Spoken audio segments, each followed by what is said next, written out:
بسم اللہ الرحمن الرحیم۔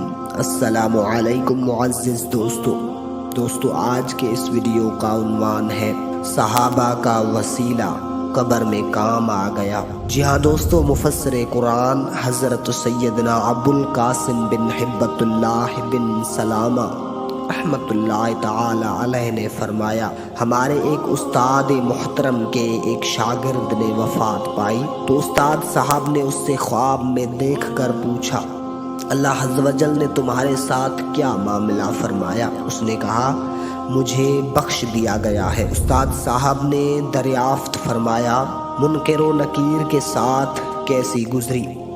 اس نے کہا، استاد صاحب، جب منکر و نکیر نے مجھے بٹھا کر پوچھا کہ تمہارا رب کون ہے اور تمہارے نبی کون ہے، تو اللہ عز و جل نے مجھے الہام فرمایا کہ میں ان سے کہوں حضرت ابو بکر و حضرت عمر رضی اللہ تعالی عنہ کے وسیلے سے مجھے چھوڑ دو۔ پس ایک فرشتے نے دوسرے سے کہا، اس نے ہمیں بہت بڑی قسم دی ہے، لہٰذا اس سے چھوڑ دو۔ چنانچہ وہ دونوں مجھے چھوڑ کر چلے گئے۔